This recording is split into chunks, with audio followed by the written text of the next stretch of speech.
Ассалаумағалейкум, құрметті көрермен, Қазақстан футболының жанкүйерлері.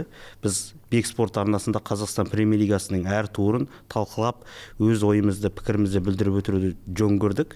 Бүгін әріптесім Бағдәулет Ерғали екеуміз үшінші тур ойындарына шолу жасаймыз. Және де алдағы төртінші тур ойындарында не күтетінімізді, қандай нәтижелер тіркелетінді, бапкерлер арасында отставкалар болуы мүмкін, немесе қандай ойыншылар келіп, қандай ойыншылар кетуі мүмкін деген тақырыптарға жауап іздеп көреміз.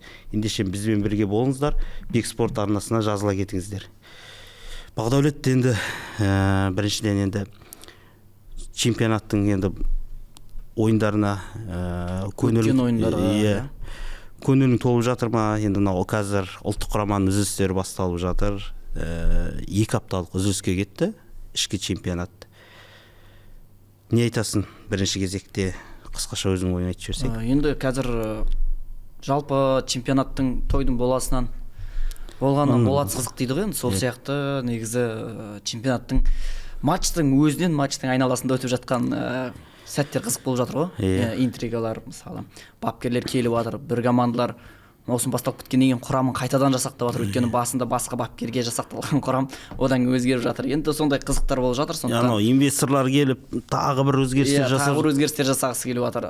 Сосын мысалы кейбір командалар бір бапкермен бастап көріп болмайтын болғаннан кейін екіншісін шақырып жатыр деген сияқты шақырып көргісі келіп жатыр. Осындай негіз қызықтар. Сондықтан сол енді матч қызық емес деп отқан, матчтар да қызық, бірақ кейбір командалар маусымның басында күтпеген нәтижелер беріп жатыр. Мысалы, былай да ойнауға болады екен ғой, бірінші лигадан келіп деп кәдімгідей қуантады. Мысалы, Алтай, Ертісті айтуға болады. Мысалы, мен жеке өзім ондай ойын күтпей қалдым.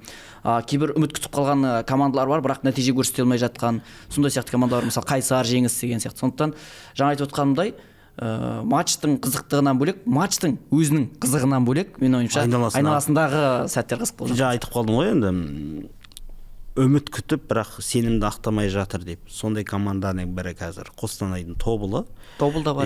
Осы үшінші турда орталық матчтардың бірі деп айтуға толық негіз бар. Ол Астана Тобыл матчы болды елордада. Мен өзім осы стадионға бардым, ойынды көрдім.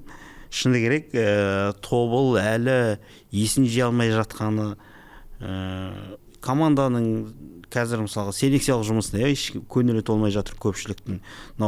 Санжар Сейтқазинов деген жігіт бар, кезінде Астанада жұмыс істеген, Каспийде жұмыс істеген. Осы Тобылдың спорттық директоры трансферлерге тікелей араласады. Сонымен бас бапкер Нұрбол Жұмасқалиевтің кеткенін қалайтындар да көп екен. Енді Нұрбол ол Тобыл үшін бір қатардағы азамат емес, ол ұзақ жылдар Қостанайда ойнаған. Аңызы ғой. Аңызы. Ол менің ойлаймын, енді Тобылдан қазір ол бас бапкерлікті бергенімен клубтың системасында, клубтың жүйесінде қалуы. Жұмасқалиев, Жұмасқалиев әбден мүмкін. Өйткені мысалы Қазақстанда бір командаға ұзақ жыл ойнаған, беріліп ойнаған, нәтиже көрсеткен футболшылар аз. Мысалға Шахтерде Андрей Финонченко деген бар. Тобылда осы Нұрбол Жұмасқалиев екеуі карьерасын аяқтағаннан кейін де сол командада қалды. Жұмасқалиев біраз жыл спорт директоры болды, басқа да жұмыстарды істеп көрді. Енді қазір бапкерлік істеп жатыр. Былтыр Қазақстан кубогын жеңіп алды, биыл супер кубокты ұтып алды, 2 трофей алды. Әзірге енді трофей жағына көрсеткіші жаман емес, сосын жаңа премьер-лигада қола жүлдеге қол жеткізді. Енді биыл енді олар енді чемпиондық үшін келіп отыр ғой, енді шыны керек. Тобылдың сәтсіздіктеріне не себеп болып жатыр деп ойлайсың? Әлде Жұмасқалиевқа мүмкіндік беру керек па? Енді шақтыр өтті ғой. Оның ішінде екеуі жаңағы жүлдеден, чемпиондықтан үмітті командалар деп ойлаймын. Біреуі Ақтөбе болды, біреуі Астана болды. Енді ортасында Жетісумен ойнап, 2-0 есебімен тұрып, алда тұрып, беріп қойды. Енді қазір Тобыл командасында біраз қиыншылықтар бар. Кешегі Астанамен ойын көрсетті. Енді Астана алдағы уақытта тоқталамыз тағы. Тобылдың ойында өзің айтқанда Жұмасқалиев жалпы бапкерліктен кеткенмен, ол бөлек әңгіме енді, бірақ десе де сол клубтың структурасында қалатын ол айдан анық. Себебі сол еңбегі сіңген ғой, өзің айтқандай. Кетпейді деп ойлаймын. Ал жалпысында кеше әлеуметтік желіде тарап жатыр, жанкүйерлер наразы болып жатыр, кетсін деп жатыр. Менің көзқарасымда білмеймін, мүмкіндік беру керек сияқты, өйткені әлі 3-ші тур, оның үстіне сол кешегі суперкубокты жеңіп алды ғой. Содан кейін команда бір көп эмоциясын сол жаққа беріп қойған сияқты да сол матчқа. Ал одан кейін әлі бір нақты жасақталмаған сияқты, жиналмаған сияқты, әлі жинақталып үлгермеген сияқты психологиялық тұрғыдан. Енді кеше ойын барысында Астананың ойыншылары емін-еркін пастармен оңай өтіп кетіп жатыр. Мысалы Тобылдың басшылығы өздері жанкүйерлерін бізді, мысалы сырттағы сарапшыларды солай үйретіп алды да, күшті ойынымен нәтиже көрсетіп, жылда бір чемпиондыққа таласатын, екінші, үшінші орындар жүреді топ бестікте, бірақ дегенмен әрдайым жыл сайын чемпиондыққа таласады. Соңғы бір 4-5 тур қалғанша бір үмітті болып тұрады. Көш басында жүреді, көш басында жүреді. Бірақ биылғы трансферлері, биыл трансфер сол әлсіз болып қалған сияқты. Меніңше кеткен ойыншылардың орнын толтыра алмаған сияқты. Толтыра алмаған сияқты. Және де бір сәтсіздіктерге де ұшыраған сияқты. Мысалға Ахмет Эль-Месауди деген футболшы болды ғой, марокколық. Өте жақсы ойын көрсетті. Бірақ оның орнына соның бір отандасын әкелді, Талалал деген. Мынау Шерифте ойнаған, Ахматта ойнаған, бірақ ол жарақатпен келген, әлі алаңға шыққан жоқ, өйткені оның жаңағы емдеумен өтіп жатыр. Оны білмей қалған сияқты, сондай бір жарақатпен келген. Сосын Қазақстанның былтыр енді Ахматқа кеткен ойыншысы орнына Дамир кімді алған шықпа? Дамирмен. Жоқ, жаңа Талалал дегенді алды ғой, мароккалық. Бір мароккалық кетіп, екінші мароккалық келді ғой. Одан кейін енді былтыр Чесноков болды, ол Хартсқа ауысып кетті. Сосын енді Дамир Маратпен, жаңа өзің айтқан Дәурен Жұматты алды ғой, Оқжетпестен. Әзірге екеуіне жаңа старттан шығуға мүмкіндік бермей жатыр, Жалпы енді сосын жаңағы Миладинович деген сияқты шабуыл шебінде де орталық бір жақсы шабуылшы болмай тұрған сияқты. Байқаған шығарсың. Енді сол меніңше сол ғой, жаңа айтып отқан маусымның басы, әлі 3-ші тур. Енді балапанды күзде сана дейді ғой. Әзірге Тобыл жайлы қатты бір сынапта қажет жоқ. Қазір кез келген команданың сынап қажет жоқ. Мысалы, бірінші турдан кейін мен бір подкасттарда жаңағы Жетісуды, Атырауды қатты айтып жібердім да, биылғы маусымда кәдімгі басты фаворит ұшып кететін командалар деп. Бірақ дегенмен одан кейінгі ойындарда Жетісуды көрдің, мысалы қалай ойнап берді. Атырау қазір 3 ойын болды жеңілмей жүргенде, 3 ойынның 3-інде де бір-бірі пайданы алды. Ойындар әдемі емес, бірақ дегенмен ұпай алады деген сияқты. Сол сияқты сен басында қазір бірінші, екінші, үшінші турда айту өте қиын. Бірақ енді біз Тобыл командасына жаңағыдай ғой, чемпиондық ойын күтеміз да, сондай бір чемпиондыққа таласатын команда күтеміз. Қайрат, Елімай, Ақтөбе, Астананың қасында осы Тобыл міндетті түрде чемпиондыққа таласады деп күтесің. Ал чемпиондыққа таласатын команда алғашқы турлардан олай ұпай беруге болмайды. Яғни оның үстіне тікелей бәсекелестер. Мысалы Астана тікелей бәсекелесі. Енді қазір жарақаттары бар, одан кейін 4 сәуірге дейін трансфер ашып, мүмкін ойыншылар алып қалатын шығар. Бірақ ондай да ақпарат тарап жатқан жоқ Тобыл жағында. Инсайт жоқ мүлдем. Ойыншы алады деген. Басқа командалар мысалы Ақтөбе нәтиже болмады ма, инсайт шығып жатыр ғой, ойыншы келеді деп үміт күтесің. Ал Тобылда ондай да ақпарат жоқ әзірге. Сол жағынан білмеймін, енді биыл бапкер ауыстырып қажет жоқ деп ойлаймын. Осының алғашқы басында былтыр нәтиже көрсеткен бапкерді биыл алып тастап, оның үстіне оған сен құрам алып берген жоқсың. Одан сайын команданы әлсіретіп алатын сияқтысың. Тобылдың бірақ күнтізбесі өте ауыр, бастапқы жаңа айттық, Астанамен ойнады, Ақтөбемен ойнады, енді алда Елімаймен матчы бар, қазір оны соңына қарай тоқтаймыз. Сосын енді бапкерлерге ұнамайтын бір нәрсе бар, өзің жақсы білесің, ұлттық құраманың үзілістері, өйткені кейбір ойыншылар жарақат алып келеді, жаңа оқу-жаттығу жиындары кішкене тоқтап қалады, біраз футболшылар енді команданың құрамында болмайды ғой, ұлттық құрамада жүреді. Сосын осыдан кейін ұлттық құраманың үзілістерінен кейін кейбір командаларға керісінше жақсы ғой. Кейбір командаларға жақсы әсер етеді пауза, Тобылға жақсы әсер етеді. Кейбір командаларға жаңағы бір жақсы ойынмен келе жатып, сол бір қарқынын бәсеңдетіп алады. Сондай жағдайлар болып жатады. Енді осы жаңа Тобылды айтып қалдық. Тобыл енді осы матчта ұтылды. Астанадан жеңілді. Астана 2 гол есебімен алға шықты. Пенальти соқпады. Пенальти соқпаған жігіт ол Әлібек Қасым, жаңадан қосылған, ол енді Астанада дебюттік голын салды. Енді өзінің бір қателігін жуып шайды. Екінші таймда Бауыржан Исламханның көтерген добын баспен салды. Баспен кіргізді, оң жақ бұрышта тұрып. Бауыржан туралы не ойлайсың бірінші кезекте? Бауыржанды айтып жіберейік. Астана көштік па?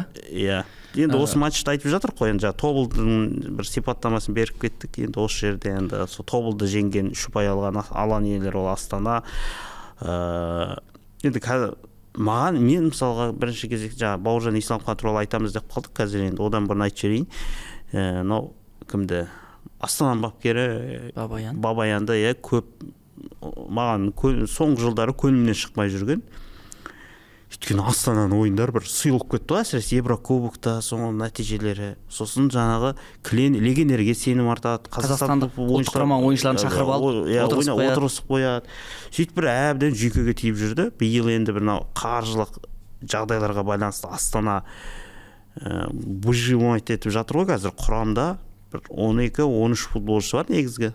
Қалғандары дубльдің былтыр Астананың жастар командасы екінші лигада чемпион атанған, солтүстік шығыс конференциясында. Сол жердегі шыққан балалардың барлығы күйші лигада ойнаған балалар. Иә, мысалы солардың бәрі қазір негізгі құрамына қосылып көмектесіп жатыр.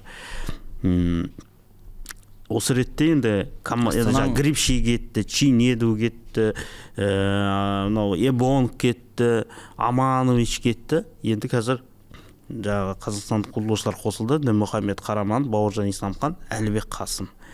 Осының арасында Бауыржан Исламхан қазір Грипшидің орнын басып, маэстро деп жатыр ғой, ойынды ұйымдастырушы, ойынды құрастырушы болып жатыр. Исламханның шамасы премьер-лиганың соңына дейін жете ме, өйткені ол жарақаттан енді айыққан футболшы, қалай ойлайсың? Енді Бабаянды негіз көп сынға алатын жағдайда, меніңше қазақстандық біздің әріптестеріміздің арасында ең басты сынайтын сол қазақстандық ойыншыларды отырғызбайтын ұнамайтын сияқты меніңше. Өйткені Астананың ойыны осыған дейін нашар болды. Астананың ойыны нәтиже болмады деп айту қате деп ойлаймын. Осыған дейін де ойын көрсетіп жүрді. Я легионер ойыншылар болды, я Қазақстанның үздік ойыншыларын жинап алады, мықты әр командадан. Сосын оларды отырғызып қоятын ұнамайды. Меніңше көбісі сол жағынан сынайтын сияқты. Сосын сол ұнамағаннан кейін басқа жағынан да сынай береді. Ал жалпысында менің ойымша Бабаян бұрында да болған. Мен Қазақстанда бапкерлердің ішіндегі ең мықтыларының бірі деп ойлаймын Бабаянды. Биыл Исламханды ойната алды. Сосын мысалы жаңа айтып отырсың ғой, екінші лигада ойнап жүрген балдарды алып келді деп. Мысалы Мақсат Абраев ол жақта да ойнамаған. QG лигадан алып келіп отыр талантты. Сондай бір көре алып жатыр. Ал Исламханға келетін болсақ, таң қалдыруда мен Исламханнан өз басым ондай ойын күткен жоқпын. Өйткені Исламхан 2 жылға жуықтай ойнаған жоқ қой. Алаңға шыққанда. Былтыр маусым мүлдем ойнаған жоқ. Басында Тұранда болды, былтырғы маусым. Тұран деді құл. Енді ойнаған жоқ. Құжат жүзінде тіркеп тұрды алаңға. Одан кейін Астанаға ауысып келді. Бұл жақта да ойнаған жоқ. Биыл енді шығып, қазір мысалы деңгей жетпейді 90 минутқа, тіпті 60 минутқа жетпей қалып жатады физикалық тұрғыдан. Бірақ пастары, сол ортадағы шабуыл мен қорғаныстағы байланысып тұрған Исламханның пастары деп айтуға болады. Енді кешегі соңғы ойындардағы допты жүргізуі барлығы өте жоғары деңгейде. Маусымның соңына дейін физикалық деңгейін көтеріп алады деп айту өте қиын. Бауыржан Исламхан, мен көріп жүрген Бауыржан Исламхан жас кезінде де ол толық 90 минутқа шыдаған емес сияқты менің өзімше. Көп сол 80-70 минутқа дейін шыдайтын оған дейін. Сондықтан қазір одан физикалық тұрғыдан көтеріліп кетеді деп айту қиын, бірақ дегенмен осы деңгейінде алып жүрсе, Астана топ 3-ке кіреді. Исламханның ойынына байланысты ол да қазір. Өйткені ортада сосын тағы бір қиындықтары, мен ойымша Қарама мен Исламхан екеуінің позициясы бірдей сияқты. Екеуінің де атқаратын қызметі негіз алаңда. Бірақ енді Исламханға көбірек мүмкіндік беріп тұрды шабуылға араласуға. Бас бапкер Қараманға қорғанысқа қайтып ойнауға, қорғаныста Исламханға опорник сияқты жүр деп тұр ғой. Опорник сияқты жүр деп тұр ғой. Бірақ оған Қараман ондай ойыншы емес қой. Башиш бар енді. Башишті де қазір алдағы уақытта тоқтағам. Қараман негізі мен ойыншы ондай ойыншы емес. Ол көбіне шабуылға шығып ойнайтын ойыншы да, Исламхан сияқты. Функциясы соған келетін ойыншы. Бірақ оны енді қорғанысқа бергеннен кейін сол себепті қазір 3 турда 2 сары қағаз алып үлгерді. Кеше тіпті қызыл қағаз алатын жер еді Қайсармен ойында. Төреш кешірді. Болмаса андай сәттерде енді егер шынымен позициясы сопта ойнайтын ойыншы болса, опорник болса, ана жерде ондай фол жасамайтын еді ол. Арттан келіп секіріп кіріп. Мысалы жаңа айтып жатсың 2 сары қағаз алған. Енді екеу алса ол мысалы бір турды жібереді. Ортада ойыншы жоқ. Бірақ оның орнына ойыншы жоқ, Қазір енді Астана клубы қаржыға келіп тіреліп отыр ғой, жаңа ойыншы алу да, өйткені бірақ бұған олар лайықты деп ойлаймын, өйткені сол клуб басшылығының жылдар бойы жіберген қателіктері, қаншама мысалы қарыздары бар, 6 миллиардқа жуық қарызы бар. Енді есепсіз жұмсалған қаржылар, солар осындай жағдайға қазір алдынан шығып отыр ғой. Алдынан шығып жатыр. Осы ситуацияға ол ешкім келіп Астананы қарызға отырғызған жоқ. Сол клубтың енді бір-екі рет ауысты басшылықтары. Қазіргі басшылығы да сол осы жағдайға қатысы бар деп ойлаймын. бұл жағдайға өздері алып келді, иә. Онымен кінәлі. толыққанды келісуге болады. Сосын енді жаңа айтқандай, шынымен де егер Исламхан жарақат алып қалса, енді Исламханды білеміз ғой, жарақат алып қалады жиі. Қараман егер жаңағыдай бір тур жіберіп жатса, және ортадағы ойыны енді Башишті де негізі ауысады деп айтқан. Маусымның алғаш бірінші турынан кейін де оған да көп қызығушылық, қаржылық қиындықтар бар, трансферге кетуі мүмкін деп айтқан. Бірақ енді қазір командада қалып отыр ғой. Егер Башиш кетсе де менің ойымша Астананың ойыны біраз қиындап қалатын сияқты. Жоқ, Башиш кәдімгі Астанаға бір екінші темп беріп, дем беріп отқан ойыншы. Сосын енді бірінші кезекте Астанаға орталық шабуылшы керек. Басманов орталық шабуылшы емес екенін көріп отырсыздар. Ол көбіне вингер ғой. Қапталға ауысып кете береді. Чинеду кеткеннен кейін енді қазір Каримовқа әлі толық сеніп жатқан жоқ. Бабаян. Ал Басмановты негізгі құрамына шығарып жатыр, бірақ ол енді орталық шабуылшы емес екенін байқап отыр. Енді алғашқы турларда кімнің Астананың қарсыластары жеңілдеу болды ғой, енді шыны керек. Енді Тобыл мықты ғой негізі. Тобыл мықты болды енді, бірақ Тобылдың енді бір жақсы пик кезеңіне келген жоқ, кездескен жоқ қой. Мысалға былтырғы матчты білесіздер, Астанада ұтылып қалды ғой 1-3 есебімен. Енді 4-ші турда көреміз Астананы. Астананың әуселесін Алматыдағы 4 сәуірде көреміз. Енді осы орайда қазір Астана сапында кеше сол Қасым пенальти тепті ғой. Сосын қайтарғаннан кейін Мақсат Абраев гол соғып жатыр да. Енді сол бір ойындарды қарап отырып, жас балдардың шығып жатқанына қарап отырып, Астанада мүмкін тағы да таланттар бар шығар деп ойлайсың. Біз білмей жүрген бе? Иә, біз білмей жүрген. Былтырғы мысалға Арсен Ахметов деген екінші лигада бомбардир болды. Жаңа Төкенов дегендер бар ағайынды қазір жүрген. Нұралы Жақсылық деген бала мысалы былтыр премьер лигада, оның басты қиындығы ол Томасовтың позициясын ойнайды. Марин мысалы қазір жаңағы 38-39-ға кетіп бара жатыр ғой, жақсы. Әлі де премьер лигада шауып беретін деңгей екен. Және 90 минут шауып беріп жүр. 90 минут шауып беріп жүр. Нұралы үшін ең қиыны. Иә. Бірақ сосын жаңағы кімдер ауысты ғой алаңға, сол қазір енді Астананың енді ұзақ жылдан бері ойнап жатқан 16-шы жылға кетіп бара жатыр. Капитаны Абзал Бейсебековтер байқап отыр, кішкене бір артық салмағы бар сияқты. Екінші таймда бір жүгірген, жігіттер негізгі осы бұрынғы негізгі құрамда ойнаған Абзал Бейсебеков, Дмитрий Шамколар әлі толық дайын емес сияқты.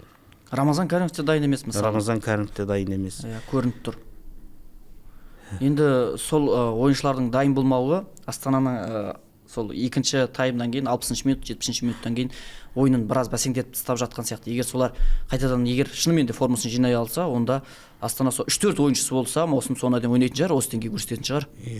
Және де олар биыл Еврокубокта қатысады, конференция лигасына. Енді ақша тапса, инвестор келсе, жазда жаңа ойыншылар алуды көздеп отыр. Енді Астананың бәсекеге сай болуы жанкүйерлерге де қызық деп ойлаймын, және Еврокубокта. Сондықтан енді біз қаншасын алсақ та, қанша айтсақ та Астана клубына сәттілік тілейміз. Және де бір қызықты ойын күтеміз, жақсы ойыншылар күтеміз. Барлығы оннан шешілсін дейміз. Астананың әуселесін тағы жаңа айтып қалғандай алдағы 4 сәуірде көреміз. Ол ойынға қазір соңғы жағында бір тоқталармыз. Келесі орталық матч ол Түркістанда өтті. Қайратпен келесі матч ол жаңа Түркістанда өтті. Ақтөбе мен Елімай. Қызық жағдайлар болды. Бұл ойын біраз нәрсе картинканы көрсетті. Жаңа отставкалар болуы мүмкін екенін айтылып жатыр. Алғаш рет Нани алаңға негізгі құрамнан шықты бірінші минуттан. Енді ойынға тоқталмас бұрын, нәтижеге тоқталмас бұрын, Қазақстан футболының биылғы басты трансфері, жалпы отандық футболдың басты трансфері ғой. Енді Нанидің деңгейінде Қазақстанда футболшы келген емес қой. Қалай бағалайсың, не көрдің мысалы Нанидің бірінші минуттан шығуға дайын ба екен? Енді Нанидің жалпы бір мансабын аяқтап қайта оралғаны ғой негізінде. Бірақ дегенмен осындай ойыншылардың келуі біздің лигаға серпіліс береді деп айтуға болады. Енді Томас мысалы 40-қа келіп қалды. бірақ әлі Қазақстандағы топ ойыншылардың қатарында. Сондықтан жалпы біздің КПЛ-дың деңгейі бір қатты шарықтап өсіп кеткенде жоқ қой. Өйтіп Наниді қатты сынайтындай. Нани көрірсін, бір-екі ойыншыны алдап өтетіндей әлі қауқары бар, пас асырып беретіндей деңгейі бар. Бірақ дегенмен жылдамдығы жоқ уже. Иә, Нанидан бөлек енді Ақтөбеде трансферлік селекция болды ғой, енді ойыншылар алу кезінде көбірек жасы үлкен ойыншыларды алмай қою керек еді да. Сен ондай алаңда сенде 1-2 ойыншы ғана болу керек. Жүгірмейтін, қатты жылдамдығы жоқ, бірақ техникасы бар ойыншылар болады ғой. Солардың 1-2 да қалған сен жастардан жүгіріп бере алатындай, солардың страховкаға түсіп беретіндей ойыншылар қою керек. А бұл жерде енді Ақтөбеде көп бір ойыншылар болып кеткен сияқты сондай. Енді жаңағы мысалы Досмағамбетовті мысалы қатты сынап жатыр соңғы кездері. Досмағамбеттен бұрын енді ол Қазақстан футболшылары ғой, мысалы легендалар жаңағы Пасторица, Альбарес дегендердің барлығы жылдамдық емес, доп ұстап кішкене былай жүретін ойыншылар ғой. Сосын бәрі сондай болып кеткенде, шынымен де жаңағы бір Вингер керек сияқты, жылдам ойыншылар керек сияқты, жастар керек сияқты. Былтыр мен осы неге қарсы болдым. Және де маған түсініксіз шешім болған, ол Марат Қайролиннің спорттық директор болып келуі. Марат Қайролин Ақтөбе үшін ерекше тұлға. Ол бәлен жыл ойнаған, капитанында болған. Бірақ Қайролин спорттық директор ретінде тәжірибесі жоқ. Және де бас бапкерлікке Костов келді. Костовтың, мысалға мен Костовты Қарағандының Шахтерінен білем, 2018-19 жылдар ол бас бапкер болды. Жап-жақсы бір әдемі ойын қойып берді. Бірақ соңында не болды? Шахтер 9-шы орын алды. Сосын Қарағандыда әкім ауысты да, басшылық ауысты да, кіммен? Костовпен қоштасты. Кейін ол 2022 жылы Ақтаудың Каспий клубына келді да, тағы бір жұмысынан нәтиже берген жоқ. Костов бір команданы бір ойната алады, бірақ ол нәтиже көрсететін бапкер емес. Ол жаңағы Ақтөбеге бір чемпиондық әкеліп беретін. Сондықтан осы екі тандемнен мен ештеңе күтпеймін де, ештеңе түсінбеймін де. Не үшін бұны енді былтырғы басшылық тағайындады, бірақ бұлар не үшін керек? Әрине енді Қайролин жанкүйерлермен сөйлесуге, легенда клуб деген сияқты келген. Басқа позиция беруге болатын еді ғой дейсің ғой клубтың ішінде. Мен де осы жағынан түсінбеймін. Және Ақтөбе енді ұзақ уақыт, енді тіпті айтайыншы, көптеген біздің әріптестеріміздің өзі осы Ақтөбе алсыншы дейтіндей деңгейге жетті. Неге Ақтөбе енді ұзақ уақыт жанкүйерлері бар, команда жыл сайын өзгертіп жатыр, команда жыл сайын чемпиондыққа ұмтылады, бірақ чемпиондық жоқ. Бір маусымдар болды, кәдімгі сәл қалған чемпиондық, бірақ тағы алмай қалған кездер болды. Осыған орай енді сен чемпиондық команда бола тұра, осындай тәжірибесі жоқ, тәжірибесі бар ғой енді, нәтижесі жоқ бапкер алып келуің, және сен ойыншыларды биылғы маусымда трансфер жасаған кезде де, ойыншыларды алған кезде бір нәтиже жасайтын ойыншылардың алмауы меніңше Ақтөбенің ең басты қателігі болған сияқты. Енді қазір Ақтөбені бір сынап қаттырақ айтып жіберсең жазып жатады жанкүйерлер, тек қана ақтөбеліктер ғана айту керек сияқты, бірақ дегенмен біз сырт көзге көрініп тұрады, оның барлығы енді кешегі ойындарда бірінші ойында жеңді ғой енді Тобылды, Тобылды жеңген кезде біраз ой деген болды ғой енді шапкілерін аспанға атып. Бірақ дегенмен қазір нағыз ашылған сияқты. Команданың деңгейі осы кезде ашылған сияқты. Жанкүйерлер сол бір ойыннан кейін, жеңілістен кейін, Елімайдан жеңілістен кейін сұрап бастады. Ол негізі маусымның бірінші ойыннан, екінші ойыннан бастап солай болу керек еді негізі. Команданың құрамы дайын емес еді деп ойлаймын мен. Енді шыны керек, Тобылды жеңгеннен кейін биыл Ақтөбе чемпион болса екен деген менде арман болды. Өйткені біз енді Қазақстанда чемпиондар ауысып тұрған жақсы қалаймын. Жаңа тыныстар, жанкүйерлер болсын. Өйткені біздің чемпиондар лигасында ойнайтын командаларында өзгеріп тұрғаны бізге де керек, қызық деп ойлаймын. Ақтөбе соңғы рет 2013 жылы чемпион болды. Сол кезде Абат Айымбетов Ордабасы қақпасында есепті теңестіріп командаға чемпиондық сыйлады. Одан бері міне 13 жыл өтті. Енді сол 5-ші чемпиондығын алды. Енді 6-шысын алуға Ақтөбенің жанкүйерлері, жалпы Ақтөбедегі азаматтары лайық. Бірақ ол жердегі жаңағы клубтың менеджерлігі, басқа да факторлар осы жанкүйерлердің үмітін ақтамай отыр. Клуб басшылығына енді келді Арман Оспанов деген. Соны сұрайын дегем, сенің ойың қалай деп. Мен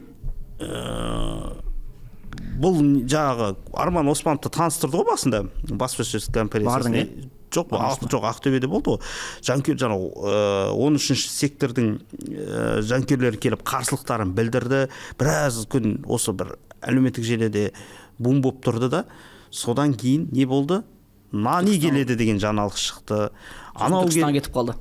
Жоқ, Түркістанға кеткен жоқ. Енді Түркістанға кеткенмен әлеуметтік желідегі қарқын бәсеңдемейтін еді ғой. Нани келеді деген шықты, Ройс келеді екен, Мюллермен сөйлесіпті, анамен сөйлесіпті. Енді жалпы айтқанда Хамес Родригеспен сөйлесіп жатыр, халықпен сөйлесіп жатыр деген әлемдік деңгейдегі трансферлер келеді. Оны сөйлесіп жатқан Арман Оспанов екен дегеннен кейін жанкүйерлер бір басылып қалған сияқты болды. Ал кешегі жаңағы Елімайдан жеңілгеннен кейін команда қайтадан Костовпен Оспановтың тандемін кетіру керек деп жатыр. Костов бір-екі күнде командадан кету екені шешіліп қалды. Мен енді о жағынан хабарым бар. Өйткені қазір Астанада олар сөйлесіп жатыр, клуб басшылығы. Бұл жерде кете салу деген ол бапкер өзігінен кетіп жатса, ол оңай. Бірақ ол жылдың соңына дейін келісімшарт жасалған ғой. 2 жылға жасап қойған ғой. 2 жылға жасап қойған. 1,5 жыл ма сондайға жасап қойған ғой. Былтыр жылдың ортасында келді, 1,5 жылға жасап қойған. Оның жаңағы айлығы бар. Жаңа орысша айтқанда неустойка дейді, соны төлеу керек. Оны енді кетіп бара адамға келісімшартты бұзған жақ төлейді ғой енді. Егер клуб келісімшарт бұзса, солар төлейді. Егер бапкер кетпеймін деп өз еркімен кетпеймін десе, төлеу керек. Ал егер екі жақ келісіп, менің саған ешқандай претензиям жоқ десе, онда кете береді. Шамалы бір тиындарын алып, отпускной бірдеңесін деген сияқты. Енді бұл жерде Костовты анау өзі осы Артықбаевты сатып алғаннан бері, жаңағы жұлдыздар келгеннен бері кету керек, ол кетеді деген ақпараттар көп болды, бірақ бір жақсы бапкер де болмады ма, және неге көректі деген сияқты. Сосын бірінші турда тобылды жеңіп, бір иллюзия сыйлап жіберді ғой команда басшылығына да, жанкүйерлерге де. Сонымен ол Қайратпен ойнады, Қайратпен сәл жетпей қалды деген әңгімелер болды. Сосын үшінші турда осы жағдай Елімаймен бір шыдамның шегіне жеткен сияқты болды. Енді Костов кетеді, жарайды, Костов кетеді. Бірақ оның орнына кім келеді? Кімді әкелуі мүмкін? Кім бар? Қалап отқан бапкерлердің барлығы бос емес деген ақпарат бар. Енді қазір нақты мына бапкер келеді деп айту, мысалы Ақтөбеге өте қиын. Ақтөбеге мына бапкер келеді деп айту. Бірақ десе де енді мен жаңа тобылда Жұмасқалиев қалай берсін деп отырмын, бірақ Костовпен жағдайда мен ойымша кету керек сияқты қалайды бапкер. Костов кету керек, уақытты соза берудің қажеті жоқ. Сосын енді Костов жайлы басшылық жайлы айтып отырмыз ғой. Осы орайда тағы бір қиындық, бұл Ақтөбеде құрамның, бағана жаңа басында айтып кеттім, құрамның дұрыс жасақталмауы сияқты мен ойымша. Өйткені Әлібек Қасым кетті, қазір ортада украиналық ойнап жүр. Сосын екіншісі кеше Ордец деген, ол қайта пенальти әкеліп жатқан жоқ па? Сол ғой, үлгермей жатыр. Сосын екіншісі кім болды? Ерланов. Ол да мысалы былтырғы маусымда көп ойнамаған ғой. Темірлан Ерланов, сосын 16 жылдан кейін жаңа Тимур Досмағамбетов, 36 жаста ма, 37 жасқа келеді биыл. Сосын енді Досмағамбетовті жаңағы бір раздевалкаға әкелген сияқты бұл айтып жатыр ғой.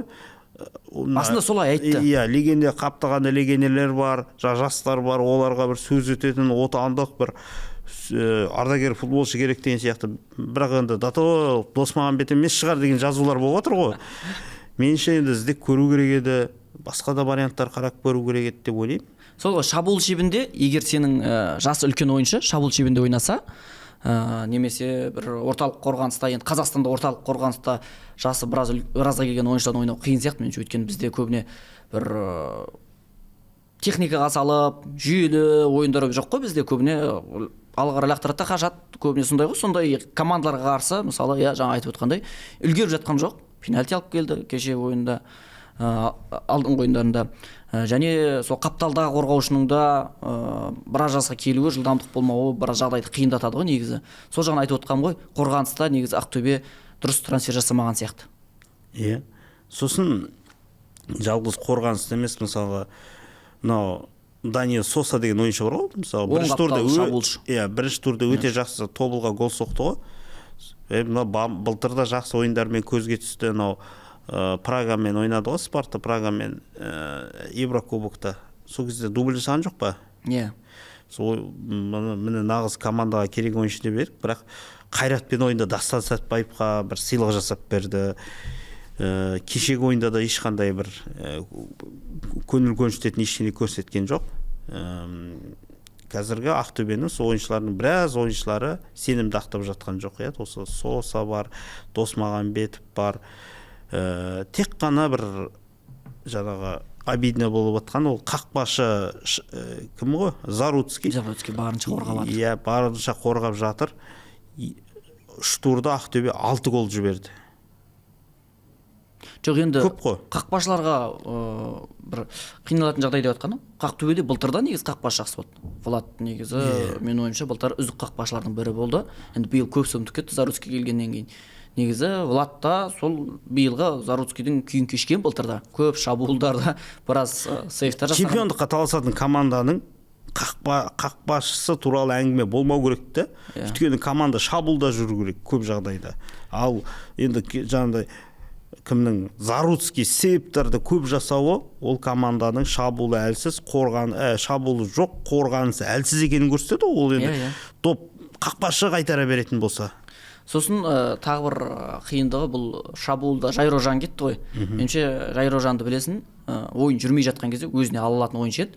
Мынау қапталдан орта қарай кіріп, бір-екі ойыншыны алдап өтіп, өзі теуіп алыстан бір айналдырып тебетіндер бар ғой, Арен Роббеннің стилінде орта қарай ойысып келеді, тастай салатын. Сондай ойыншылар жоқ сияқты меніңше. Жаңа өзің айтып отқан Созақ мысалы биылғы маусымда, білмеймін, мүмкін формасы жоқ шығар. Енді мен көрген ойындарда бір қатты ұнай қойған жоқ ондай. Енді кешегі ойында, соңғы ойында Нани шықты. Нани ондай жасайтын ойыншы емес қой. Ол керісінше пас беріп, шабуылды бүйтіп бастап беретін ойыншы да. Ол бір қақпаның жанына барып гол соғатындай ондай қазір деңгейінде емес ол. Бұрын болған шығар, қазір ондай да емес. Сондай бір ойыншы жетпей жатқан сияқты шабуыл шебінде де. Нәтижесінде енді допты тартып алу ақтөбеліктердің шабуыл кезінде оңайға соқты да қарсыласқа. Осы матчты ерекше айта кететін, жаңа 4-1 болды ғой, енді оны қайталап жатудың қажеті жоқ. Елімайға тоқтамақ. Елімайға тоқталайын деп жатырмын. Жайда матчтың қаһарманы Роман Мұртазаев болды. Екінші таймда алаңға шықты. Ақтөбе өзі сыйлық жасады. Мұртазаевты жаңағы бір керек кезде жақсы табыла білді. Елімай алғашқы 2 турда біраз қиналды. Көкшетауда Оқжетпеспен 1-1 ойнады. Астанада Алтаймен тең түсті. Енді Ақтөбені жеңді. Оның өзінде бірінші таймда ұтылып жатты. Екінші таймда кәдімгі камбэк болды. Карпович кетсін деген ол жақта да әңгімелер шығып жатыр еді. Кішкене сап тыйылды. Елімай болды, осымен енді реттелді ме? Қалай ойлайсың? Енді Елімайда әлі ол жақта да проблема жететін сияқты. Меніңше жететін сияқты әлі. Бірақ дегенмен осы 1-2 күндікте шығып жатыр. Елімайға тағы 1-2 топ трансфер болады деп. Енді бағана айтып отқаным, мысалы Тобылда ойын болмай жатыр ғой. Ақтөбеде ойын болмай жатыр, иә. Соңғы нәтиже болмай қалды кешегі ойында да. Сол бір нәтиже болмай қалғаннан кейін, мысалы Ақтөбеде ойыншы келеді деп жатыр, трансфер болады деп жатыр. А Тобылда ондай жоқ. Бірақ Елімайда қазір ойын жоқ, бірақ дегенмен әлі 1-2 трансферлер болады деп жатыр. Яғни команда әлі жасақталады. Қазір Елімайдың басты қиындығы бұл шабуыл шебіне ойыншы жетпей жатқан сияқты. Жалғыз Плакка. Иә. Свиридов екеуі ғана жүр. Солардың қасына тағы бір шабуылшы қосылады деп жатыр. Егер және ол топ трансфер болады деп жатыр. Қазақстанның меркасы бойынша, Қазақстандық КПЛ меркасы бойынша. Соны көрейік, егер сол келсе. Былтыр олар Өзбекстандық бір шабуылшымен сөйлесті, бірақ ол келмеді. Осы кім деген? Атын ұмытып отырмын, Пақтакорда ма бір ойнаған футболшымен, бір 15-16 гол соққан футболшымен сөйлесті. Ол болмады, келмеді. Жалпы енді қазір Елімайда былтыр Кенжебек болды ғой. Жоқ, соның орнында көрініп тұр кәдімгідей. Иә, Кенжебек болды. Қазір енді биыл Елімай жаңағы Рамазан Оразды капитан етті. Рамазанға көп мүмкіндік беріп жатыр. Қазір Рамазан команданың бір моторы, жүрегі болып тұр. Елімайда енді жаңағы жақында не келді, инвесторлар келді, Казминералс деген команда енді биыл үлкен мақсат қойып отыр. Алғаш рет Еврокубокта ойнайын деп жатыр. Сондықтан жаңағы трансферлер керек екені сөзсіз. Қызығы Карпович енді кезінде Ақтөбені баптады ғой. Осы Карпович Елімайға келгелі Ақтөбеде 3-ші бапкер кетейін деп жатыр. Парфенов кеткен. Елімайдан жеңілген одан Леонов деген бапкер кеткен. Ол да Елімайдан жеңілгеннен кетті ма? Иә, Ақтөбе Елімайдан жеңді, енді міне Костов кетіп жатыр. Үшінші бапкер Карпович Ақтөбеге бапкер қоймай жатыр, былайша айтқанда. Өзі Ақтөбеден кетті. Өзі Ақтөбеден кетті. Иә, енді Елімайдан биылғы маусымда сол бізге ең бастысы Қазақстан премьер-лигасының қызық өтуі ғой, тартысты өтуі, чемпиондыққа талас болу керек. Сенде енді Ақтөбе сынды командалар осылай ірі есеппен жеңіліп қалып жатқан кезде, Тобыл жеңіліп қалып жатқан кезде кім бәсекелес болады деп күтіп қаласың да. Сондықтан енді Елімай алдағы уақытта ойыны жақсарып кетсе, әрине қуаныштымыз, бірақ дегенмен дәл қазіргі деңгейі, кеше Ақтөбені жеңді, бірақ дегенмен ол Ақтөбенің өзінің қиындықтары болған сияқты, проблемасының арқасында жеңіп кеткен сияқты Елімай. Сосын енді Карпович айтады, осы Ақтөбеге арнайы дайындалады деп әрдайым айтып жатады. Ойынның алдында да негізі сондайлар шыққан, тактикалық тұрғыдан да мотивация беру жағынан да Ақтөбеге арнайы дайындалады деп көрініп тұр. Ақтөбені жеңіп алды, бірақ дегенмен сол бірінші турда, екінші турдағы енді Алтай мен Оқжетпесте әлсіз команда деп айта алмаймын. Елімайдың ойнаған командалары 10-ға кіретін командалар ғой биылғы маусымда. Бірақ дегенмен де ол команданы Елімай сынды командалар жеңіп алу керек қой. Яғни Елімайда қиындықтар бар әлі нақты шешілген жоқ. Енді бұл матчты енді көп айтып кеттік қой. Ақтөбеге жаңа бапкер келеді. Ұлттық құраманың ойындарынан кейін енді әзірге мүмкін Костов кетсе де бір көмекшілері уақытша бола тұруы мүмкін. Содан кейін сәуір айында жаңа бапкер келеді. Елімайға жаңа ойыншы келеді. Елімайға жаңа ойыншы келеді. Сәуір, мамыр айларында команданың бір шешуші ойындары болады. Ақтөбенің де Елімайдың да әуселесін енді көреміз. Екі команданың да чемпиондықтан әлі де үмітті екенін айта кету керек. Тағы бір матч енді ол Көкшетауда өтті. Оқжетпес пен Ұлытау командалар кездесті. Камбек болды. Енді камбек болғанда негізі енді әрине Оқжетпес бірінші болып есепті ашты ғой, бірақ одан кейін жаңа жапониялық легендер Ұлытаудың таразы басын теңестіріп үлгерді бірінші тайм соңына дейін. Сосын екінші тайм соңында Жансұлтан Мұхамедхан деген футболшы, жаңа өзің Робин жоқ деп жаттың ғой, Робиннің стилінде былай келіп жоқ, бірінші голды салдыған Бөрібаев қоя, сол Бөрібаев соқты, Бөрібаев соқты. Сосын Жансұлтан Мұхамедхан деген Робин стилінде салды ғой голды келіп. 2-1 жеңіс голын соқты. Ойыннан кейін кімнің қазір Оқжетпес клубын сол Көкшетаудағы ауыл шаруашылығы саласында еңбек етіп жүрген фермерлер алды, аграрлар былайша айтқанда. Солар қазір қаржы бөліп жатыр, сондай ұйым құрылып, бір қор құрылып, соның бастығы болып, білесің, Астананың іргесінде Родина деген ауылдарды осындай бір гүлдендіріп қойған. Соның иесі, сол Родина шаруашылығының иесі жаңағы Иван Сауэр деген азамат бар. Сол кісі айтты матчтан кейін, гол соққан ойыншылардың барлығына $1 миллион берем, камбек жасаса $2 миллион берем. Қақпашы жақсы тұрса $1 миллион берем деді. Және де бұл конвертке салып, наличка түрінде сол жаңа гол соққан ойыншыларға ұстатып кетті. Ақмола облысының әкімі Марат Ахметжанов өзі келді. Кәдімгі Көкшетауда бір үлкен Наурыз мерекесі күні ойнады, бір футбол фестивалі болды деп айтуға болады. Машина ойнатпай-ақ, футбол фестивалі өтті. Оқжетпес 7 ұпаймен қазір көшбасшылар қатарында тұр. Енді бұл матчқа енді ұзақ тоқталудың қажеті жоқ. Оқжетпестегі жаңағы сыйақы мәселесі, Ринат Аливетов жаттықтырады. Былтыр ол Елімай Павлодардың ертісінде бапкер болды. Сол құрамның біраз ойыншылары қазір Көкшетауға келді. Жаңағы Абинур Нұрымбет, жаңағы Бөрібаев, тағы Владислав Васильев деген ойыншылардың барлығы қазір Павлодардан Көкшетауға өтіп кетті. Ертістен ауысып келді. Сол ертістен кеткен кезінде мен таңғалғам, неге бапкерді, неге сол шығарып берген құрамды неге жіберіп жатыр деп. Өйткені сол құраммен де ертіс командасы егер сақтап қалғанда, биылғы маусымда Қазақстан премьер-лигасында қазір де жақсы, ертістің ойыны нашар деп айта алмаймын, бірақ дегенмен сол құрамды сақтап қалғанның өзінде де қарсылық көрсете алатындай бар еді ғой деп ойлайсың да іштей. Көкшетау қаласында өте керемет, жалпы Оқжетпестің стадионы бір керемет деп айта алмаймын. Әдемілік жағынан, бірақ жанкүйерлері қолдауы, атмосферасын тамаша бере алады жанкүйерлер, Көкшетау жанкүйерлер. Енді футболды сағынып қалған көрініп тұр. Ал Оқжетпестің де Ұлытаудың да осы ойында маған биылғы маусымда бір симпатия болады бір командаларға. Екеуі де сондай команда. Мен алдында айтып жүрдім ғой, Ұлытаудың негізі ойыны ұнайды биылғы маусымда. Анау екі жапониялық, біреу ортада гол соқты анау.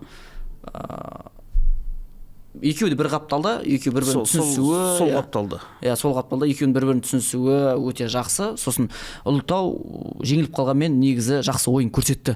Допқа иелік ету жағынан да, соққы жағынан да статистиканы ашып қарасақ. Ловенцев қақпашы біраз Мирослав Ловенцев қайтарды ғой допты. Иә, қайтарды, иә. Миллион теңге алуға лайық болды ғой. Иә, енді сосын бұл жерде қазір біз бұл ойын жайлы айтып барлық көрді, енді бір сынап айтатын төрешілердің қателігі болды дейтіндей болған жоқ. Ойын өте әдемі. Осындай ойындар болу керек менің ойымша. Бір жабық ойын емес, екі команда да шабуылға шыға алатын, жүйелі шабуыл. Наурыз мерекесіне лайық ойын болды. Сондай ойын көрсетті. Енді бұл жерде ең басты қазір әлеуметтік желідегі тоқтала кететін бұл жерде Ордабасының сол қаражаты ғой, беріп жатқан. Әрқайсысына миллионнан беріп жатыр ғой енді. Оқжетпесінде. Оқжетпес, кешірім сұраймын. Ордабасын емес. Оқжетпестің 1 миллионнан беріп жатыр. Сол кезде енді айтып жатыр ғой, қорғаушылар не істейді? Жоқ, қорғаушылар не істейді деген бөлек, сенде балалар футболы бар, сенде әйелдер футболы бар, ал оларда қиындықтар бар дейді да. Енді әйелдер футболында мысалы былтырғы киімді Оқжетпес былтыр соңғы орынды алды, әйелдер командасы және де бір әр ойында 16-та 1, 17-те 1-мен ұтылып жатты ғой. Жас қыздар ғой. Жоқ, ол енді жеңіле берсін ғой, команданы жасақтайды, ойнайды ғой. Жеңсе жеңсін, жеңілсе жеңілсін. Бірақ дегенмен команданың бір қалай айтады, жағдайын жасау керек дейді да. Сен тек қана бірінші бас командаңа ғана жағдай жасай бермей, сен мысалы әйелдер командасында форма жетпей жатыр дейді. Былтырғы форманы бір-біріне қалған форманы киіп жатыр дейді да. А сен оларға көңіл бөлмей, сен бас командада сен үстіне премия бересің. Бұл қалай деген сұрақта туындап жатыр. Енді егер сен айтып отқандай ақшаны клуб басшылығы емес, нелер ғой, фермерлер, спонсорлар жан-жаны. Былайша айтқанда кімнің Оқжетпеске мынау Ақтөбе деп Ақмола облысы аграрлы ғой, егін егеді, егістікке бейімделген өңір ғой, мал шаруашылығы.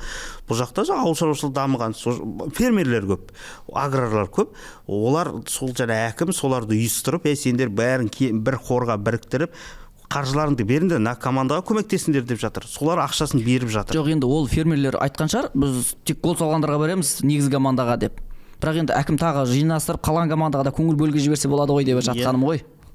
Қаланы әкімі Күмпеков деген қала, Көкшетау қаласының әкімі бар. Ол қазір облыстық футбол федерациясының президенті болды.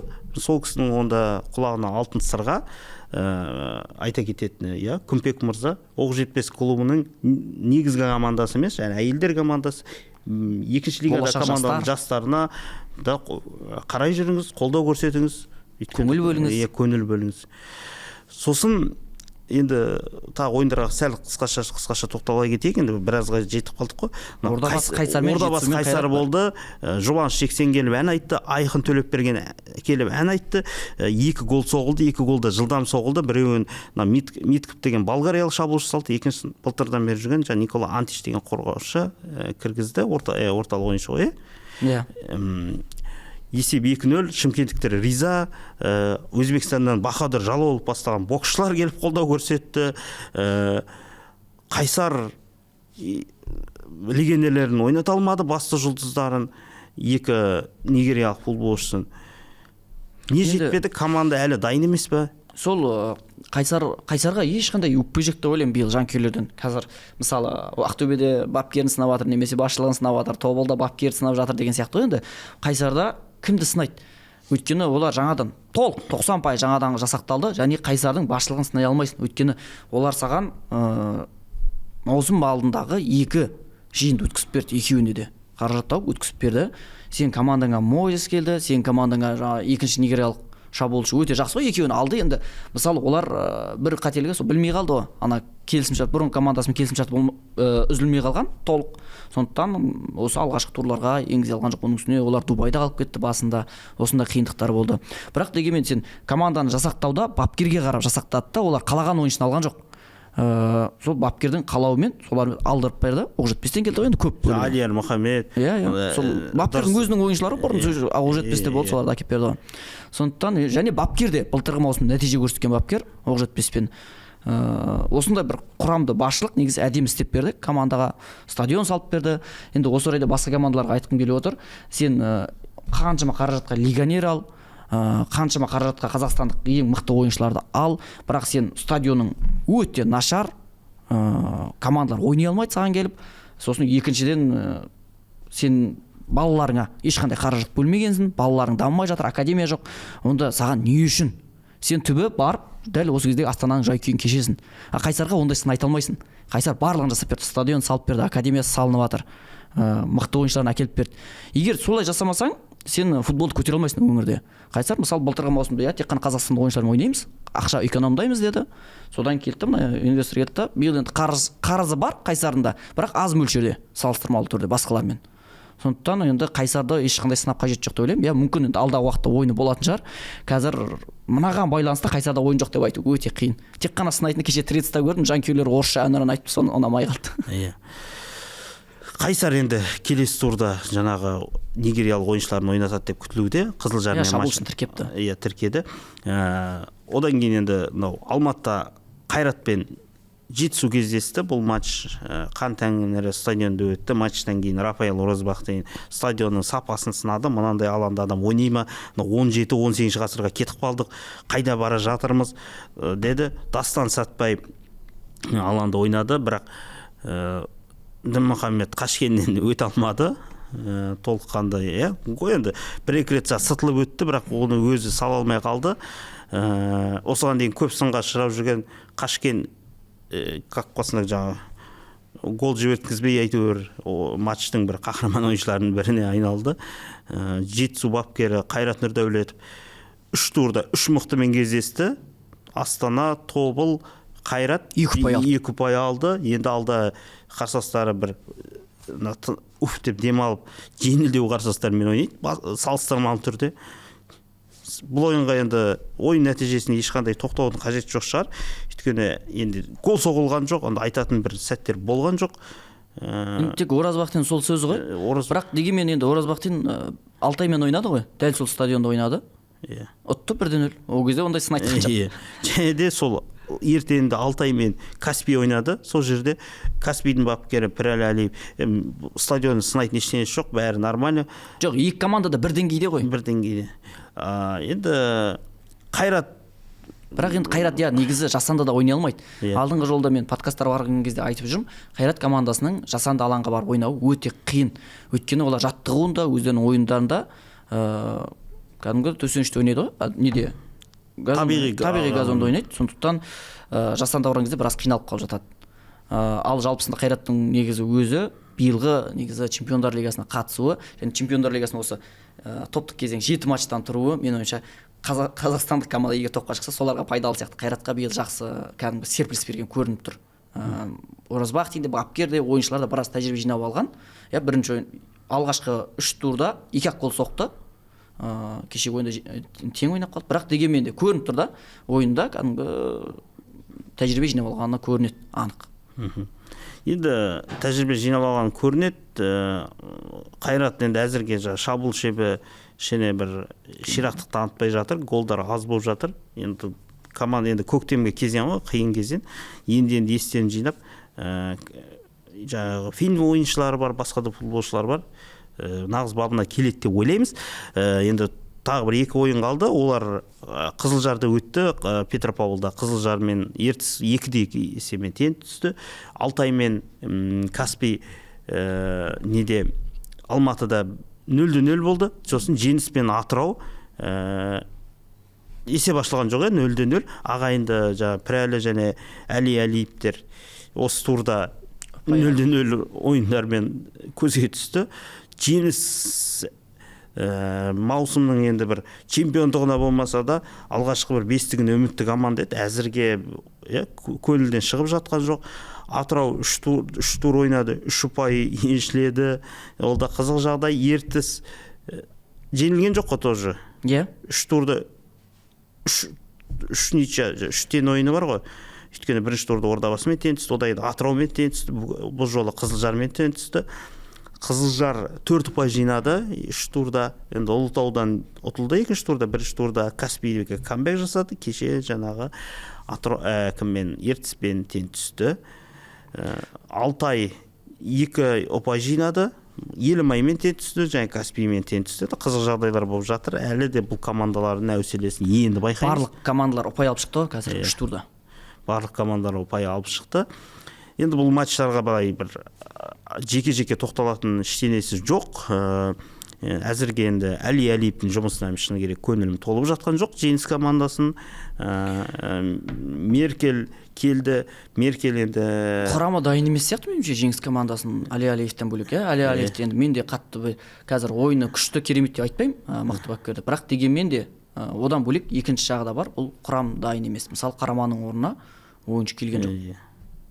Шабуыл шебі де әлсіз. Меркелді айтады, енді бірақ білмеймін оны. Шабуыл шебінде тек қана анау Адило, Лабжанизе, Грузия. Бір ірі денелі бар ғой. Лабжанизе. Енді ол мысалы жылдам емес, тек қана допты алдына қойып бересің, екі жаққа латырып сөйтіп тұратын ойыншы өзінің денесімен физикалық. Сосын Адило шабуылды аяқтау керек қой көп жағдайда. Қалғандары ондай қатты емес енді. Атыраудан жаңағы Абылайхан Жұмабек сияқты ойыншылар кетіп қалды. Тағы 1-2 легионер ойыншылар кетеді деді. Иә, өйткені жаңа өзің айтқандай клубты басқа адам жасақтаған, одан бапкер ауысты, клуб жаңа қожайындар келіп жатыр. Енді ол жақта өзгерістер көп. Енді Атырауда жылда осындай бір соңғы 2 жыл бір қызық жағдайлар болып жатыр. Маусымның басында бір өзгереді, ортасында бір өзгереді, аяғында бір өзгереді. Аяғында сосын қайтадан бәрін таратады. Түсініксіз.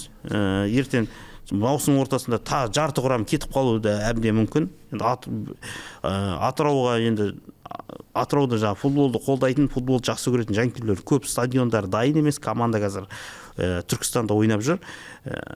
Бірақ енді ілініп салынып былтыр Премьер-лигада қалды. Биыл енді сол қателіктерді қайталамаса екен, жіберген кемшіліктермен жұмыс істесе екен, инфрақұрылымды түзетсе екен деген тілегіміз бар. Қайсардан сабақ алу керек деймін бәрі. Қайсардан болмаса да жалпы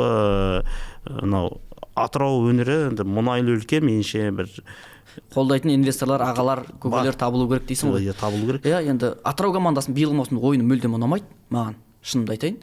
Бір антифутбол ойнайды. Жанкүйерлерге кәдімгі анадан футбол көру стресс. Бірақ мен риза болатыным Атырау командасы, жаңа айтып отырсың ғой, жылда осындай бір өзгерістер болады, қайта-қайта өзгерістер болады деп айтып отырмыз. Бірақ дегенмен Атырау командасы әрдайым осындай бір тең ойынға гол жібермей соңына дейін таласып тістесетін бір команда. Білмеймін, қайдан пайда болатын. Құрамы қанша өзгерсе де, сол ойын стилі өзгермейді да олардың. Соңына дейін таласады және нәтижесінде 3 турда 3 ұпай, мысалы, алдағы уақытта да тең ойнап жатса мен таңғалмаймын. Ақтөбе жанкүйерлері қаншалықты жаңа чемпиондыққа лайық болса, Атырау жанкүйерлері соншалықты Атыраудан жақсы нәтиже көрсетуге лайық деп ойлаймын. Өйткені батыста футболды қолдайтын, стадионға келіп көретін азаматтар өте көп. Енді 3-ші турды аяқтадық. Ұлттық құраманың үзілістері басталды. Алдан 4-5 сәуір күндері 4-ші турдың ойындары өтеді.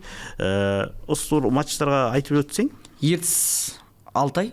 Ертіс екі көрші облыс, Шығыс Қазақстан және Павлодар облыстары, бір-біріне жақын орналасқан облыстар. Павлодарда болады ойын, бұл матчтан ектеміз. Енді екеуі де биылғы маусымда бірінші лигадан көтерілген командалар ғой. Тағы да тең ойнауы мүмкін. Тағы да тең ойнауы мүмкін. Өйткені екеуі де қазір соңғы кездері бір әлсіз команда деп айтуға келмейді. Биылғы маусымда енді төменгі лигаға түсіп қалмау үшін барын жасайтын командалар ғой бұлар. Сондықтан екеуі де ұпай алғысы келеді. Меніңше тең ойнап жатса таң қалмаймын. Тең ойын тіркелетін сияқты. Каспий мен Жетісу бар. Бұл да бір қызық матч болады. Екі отандық бапкер, Пірәл Әлиев пен Қайрат Нұрдәулет. Қай-қайсысы болса да 3 ұпай алғысы келеді. Бұндай ойындарды мүмкіндікті жібергісі келмейді. Енді осы орайда Әлиевтің ойыны саған ұнамай жүр ғой енді Каспийдағы. Биылғы маусымда төменгі лигаға түсіп кететін басты бір фаворит командалардың бірі Каспий. Енді Жетісуда Қайрат Нұрдәулет бірінші ойында Астанадан жеңілді да, одан кейін 2 ойын қатарынан мықты қарсыластарға қарсы ұпай алып алды. Ол бапкердің, Қазақстан бапкердің жұмысын сен негіз қалай бағалайсың? Қайрат Нұрдәулет ортаңқол командалармен бір 8-ші, 9-ші орындар алуға шамасы жететін маман. Енді әзірге жаңағы топ командалармен бір жұмыс оқ жетпесте болды. Оқ жетпесте болды. Енді оқ жетпесте енді андай болды ғой. Кімнің Перапонтовтың жасақтап кеткен командасымен чемпионатты аяқтау ғана болды. Ол да өйткені ол өзінің бір қолтаңбасын қалдыра алған жоқ. Ал Жетісуды биыл енді өзінің ыңғайына жасақтады. Былтырғы кімде Жеңісті ойнап кеткен Талдықорған футболының түлегі сол Балтабековтер қайттан оралды. Енді қазір мынау Стикач деген қақпашы бар ғой, Молдован, Қайсарда тұрған бұрын. Сол келді қазір мысалға Жетісуға. Жап-жақсы енді команда. Серікжан Мұжықов оралды, Талдықорған футболының. Өздерінің түлегі, өздерінен шыққан өнім. Аңыз ойыншылар енді Талдықорған үшін, Талдықорған футболының мақтанышы кезінде 2011 жылы Жетісу күміс жүлде алған кезде сол кезде де болған. Серікжан енді бірден қайттан оралып отыр. Енді екі команда да шұбай алысы келеді, бірақ бұл жерде Жетісуге оңай болатын сияқты, өйткені меніңше де солай. Қызығы бұл ойын Алматыда өтеді ғой, Қантәңір стадионында өтеді ғой, иә? Каспийдің жоқ, Қызылордада өтеді. Дұрыс па, Каспий ма? Каспийдің үйінде, Қызылордада өтеді. Қызылордада өтеді, Жасанды алаңда өтеді. Каспий осыны Қызылордадағы алдындағы ойында Оқжетпестен жеңіліп қалды. Бұл жолы да меніңше Жетісу фаворит сияқты көрініп тұр. Иә, меніңше де солай. Енді Каспийдің ойынына қарағанда Жетісу жүйе бар, иә, жүйе бар сияқты көрінеді. Енді кешегі Каспийде қазір енді Ақтөбеде ойнаған Струмия мен Идрис Умаев келді. Білмеймін, енді әзірге олардан бірден күту қалай болатын. Көреміз енді алдағы уақытта. Бірақ дегенмен сол Қайратпен тең ойнағаннан Жетісудың қазір жігіттері біраз қарқын көрсететін сияқты. Келесі ойын енді Елімай мен Тобыл. Енді қазір Елімай кешегі жеңісі бар, Тобылдың ірі жеңілісі бар. Елімай Тобыл Астанада өтеді бұл матч. Тобыл енді Астанаға осында жаңа жораға сәтсіз болды. Астанадан енді Елімаймен ойнайды. Семей командасы енді Ақтөбені жеңгеннен рухтанып тұр. Бұл командалардың ойындары үнемі тартысқа толы болады. Меніңше бір 2-2 деген есептер әбден тіркелуі мүмкін деп ойлаймын. Енді гол, шынымен де көп болатын сияқты, бірақ дегенмен енді былтырғы маусымда негізі Тобыл командасы жеңіске жеткен. Соңғы ойында Елімайдан бір тартыс, негізі шынымен де тартысты өтеді. Бір ойын тең болды, бір ойында 3-2 есебімен Тобыл жеңіске жетті. Бірақ биыл сол Елімай есесін қайтаратын сияқты көрініп тұр маған Астана аренада. Өйткені Тобыл былтырғы Тобыл емес. Жаңа айтып отырмыз ғой, командада біраз өзгерістер бар деп. Елімайда да өзгерістер бар, бірақ дегенмен енді Тобыл өзінің ойын әлі таппаған көрдік. Кешегі соңғы ойындарда әлі ойын таба алған жоқ. Ал онымен салыстырғанда салыстырмалы түрде Елімай әлдеқайда ойын көрсетіп бастады. Енді бұл Ақтөбемен жеңістің арқасында айтып отырмыз, Ақтөбеден басым болған арқасында. Сондықтан бұл ойында да менің ойымша Елімай фаворит деп ойлаймын. Сен ойынша Елімай сенде де, иә? Елімай фаворит болғанда фаворит, бірақ меніңше енді бір тең ойын болып қала ма деп отырмын. Бұл енді орталық ойын. Осы турда, 4-ші турда орталық ойын деп айтуға болады, Елімай мен Тобылды. Одан бөлек екінші тағы осындай маңызды ойын бар. Бұл Қайрат пен Астана. Жоқ, негізгі орталық ойын Қайрат пен Астана, екінші ойын ол Елімай мен Тобыл ғой. Өйткені Қайрат енді ел чемпионы, Астана екеуі ел классикасы деген аты бар. Алматы өтеді, орталық стадион. Меніңше билеттің бәрі толық өтеді деп ойлаймын.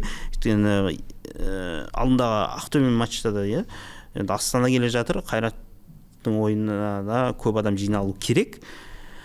Енді сен маңызды матч деп отырсың ғой, бірақ маусым басталмай тұрып, негізі командалар жасақталғаннан кейін бірінші тур басталмай тұрып, егер сенен сұрағанда Елімай мен Тобыл, Астана мен Қайрат ойнайды десе, сен Астананың биылғы маусымдағы өзгерістеріне байланысты қарап, сен Қайрат жеңіп алады, Елімай мен Тобыл орталық матч деп айтып етін едік. Мүмкін, бірақ енді жаңағы қаншама жылдан бері жаңа айтып отыр ғой, ел классикасы деп еліміздің екі бас қаласының командасы ойыны, ол қашанда статусы төмен болмайды.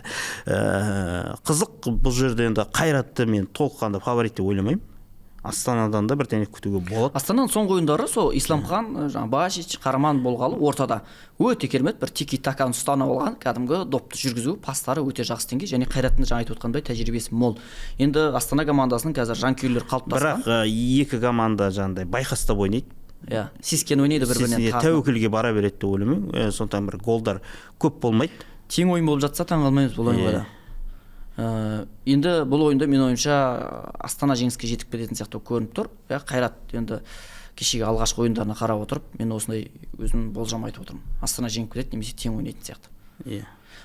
Келесі ойын Ұлытау мен Ақтөбе. Бұл Жезқазғанға Нани келе ме деген сұрақ бар. Меніңше Наниді қорқытып алмау үшін апармайтын шығар. Өйткені Жезқазғанда стадионды білеміз, инфраструктура қатты емес. Сондықтан логистикада қиындау. Логистикада қиындау, жетуі. Сондықтан енді Нани бара қоймайтын шығар деп ойлап отырмын мен. Әйтпесе Жезқазған жанкүйерлері, Ұлытау жанкүйерлері лайықты ғой. Мұндай ойындар көруге Нани енді күнде келе бермейді, көргісі келеді деп ойлаймын. сондықтан енді қызық болады егер Нани барса. Бірақ Енді- бірінші барғанның өзінде де меніңше ол енді негізгі құрамда ойнамайды, ана стадионның өте қиын жағдайы. Сосын енді Ұлытау былтырғы маусымда жанкүйерлер ең аз келген команда есептеледі Жезқазғанда. Енді білмеймін неге команданы қолдамайтын, өйткені Ұлытау командасы биылғы маусымда жаңа бағана айтқанымдай Қазақстан премьер-лигасындағы ең бір сүйкімді командалардың бірі. Сондықтан Жезқазғаннан дәл осы футболды жақсы көретін адамдар көп. Ұлытаудың бір өзіндік ультрасы пайда болу керек деп ойлаймын, қолдау көрсететін. Келесі ойын Қайсар Қызылжар Қызылордада өтеді. Қайсар өз үйінде. Енді Нағыз Қайсардың ұпай алатын кезі келді. Жаңа алғашқы жеңісті күтіп отыр ғой жаңа стадионда. Бәлкім қазір Қызылжар енді әлі бір өз-өзіне толық келген жоқ. Чурчиш бапкер қалды, бірақ командада проблемалар жетерлік. Қайсарда енді мүмкіндік көбірек шынымен. Енді Қайсар командасы мен ойымша табиғи төсеніштерге ойнай алмайтын сияқты көрінеді. Өйткені олардың жаттығуы ұзақ уақыт осы Қайсар аренада болды ғой. Қайсар арена жасанды. Сосын кеше Ордабасы барған кезде мен сенімді түрде айта аламын, 90 минут бойы Қайсардың ойыншылары сол табиғи төсенішке үйренісе алмай кетті. Былтырда сол Қайсар Ордабасыдан Шымкентте 5-0 есебімен жеңілген. Сондай табиғи төсеніштерге ойнау өте қиын Қайсарға. Оған қарағанда жасанды төсеніштерде өте жақсы ойнайды. Енді үйінде Қызылжарда жеңу керек. Оның үстіне кеше жаңа нигериялық шабуылшыны тіркей алды. Енді Мозес жарақатынан оралды ма, оралмады ма білмеймін, бірақ дегенмен сол шабуылшы ойнайды деп жатыр. Анаң деңгейі Қазақстан премьер-лигасында салыстырмалы өте жоғары. Енді келесі ойын Қайсардың жеңісі бұл жерде деп ойлаймын. Жеңіспен қол жетпес. Қызық. Жеңісте енді 3 тур жаңағы өте сәтсіз болды. Оқ жетпес қазір жаңағы Ұлытауды жеңді. Жаңа демеушілерін айтып жатыр, қолдау жақсы. Команда әлі 3 турда ешкімге есе жіберген жоқ. Бір ашық ойын бола ма екен деп ойлап қоямын. Астанада өтеді бұл матчта. Енді былтырғы маусымдағы екі бір ең жақсы нәтиже көрсеткен командалар күтпеген жерден жеңісте, оқ жетпесте. Сосын бір қызығы Көкшетауға, білмеймін енді былтырғы құрамнан бәрі кетіп қалды ғой. Жаңадан Қазақстанда ойыншылар бар. Білмеймін, құдды бір оқ жетпес Көкшетауға барған ойыншылар құдды бір ойнап кететін сияқты өздігінен өзі. Мысалы Дамир мен Жұмат екеуі Тобылға барды, олар қазір нәтиже көрсетті. Қазір жаңа Әбинұр Нұрымбет, Бөрібаев, жаңағы кім Оралхан Өміртаев, Жансұлтан Мұхамедханов, Тоқтар Жаңғылшбай да бір өзінің наконец-то командасын тапқан сияқты болып жатыр. Сол білмеймін не екен. Тіпті бапкер ауысса да, былтырдан бері 3-ші бапкер ғой. Былтыр маусым барысында 2 бапкер ауыстырды, биыл 3-ші бапкер келіп жатқан. Соған қарамастан оқ жетпес, білмеймін, қалай ойын тауып алатын таңғалдырады. Енді бұл ойында, жаңа өзің айтқандай ашық ойын өтеді деп ойлаймын. Менде Алихан Алиұлының әрдайым жоғары прессинг қоятыны бар ғой. Мүмкін бұл ойынға да қойса, оқ жетпесте қорғанысты жат ойнайтын команда емес. Сондықтан ашық айқас болады. Бірақ дегенмен осы 3 турға байланысты оқ жетпес жеңіске жетеді деп ойлаймын бұл ойын. Мүмкін. Басымдығы оқ жетпесте сияқты. Соңғы ойын бұл турда Ордабасы Атырау. Тағы да Шымкентте. Олдсаут. Білмеймін енді ол жағын. Солтаут деген. Солтаут болады ма, болмайды ма, оны көреміз. Бірақ дегенмен Ордабасы соңғы кездері жанкүйер жинаудан таңғалдыруда. Әрине машина ойнап жатыр, әншілер шақыруда. Қандай әнші келеді деген сұрақ бар. Және де енді Ордабасы қазір рухтанып тұр. Боксшыларға дейін келіп қазір қолдау көрсетіп жатыр. Басшылықта енді әкімі де бәрі де стадионда отырады. Сондықтан енді Ордабасы фаворит деп ойлаймын. Жеңіске жетуі әбден мүмкін. Егер жеңіске жетіп жатса, көшбасшылық орында сақтап қалады. 4-ші турда өте қызықты матчтар бар екенін көріп отырық. 2-1 орталық ойын бар. Одан да басқа да жаңағы принципиал тұрғыда кездесулер бар. Бір-бірімен жаңағы жобалас деңгейлес командалар ойнайды. Бір қызықты ойындар күтеміз. 4-ші турға жанкүйерлер көбірек жиналады деп ойлаймыз. Енді алда әрдайым осылай шығарып тұрамыз. Әрбір турға өте бір тартысты ойындар бар алда да. Енді маусымның басы әзірге тек қана қызықты ойындармен таңғалдыруда. Тек қана өзіміз ғана емес, ойыншыларды шақырамыз, сарапшыларды болады. Құрметті көрермен, осымен біздің подкастымыз аяқталды. Қазақстан премьер-лигасы туралы, жалпы ел чемпионаты, футболшылар туралы айтар ойларыңыз болса комментарийға жаза кетіңіздер, ұсыныстарыңыз болса ескеріледі. Бізбен бірге болыңыздар.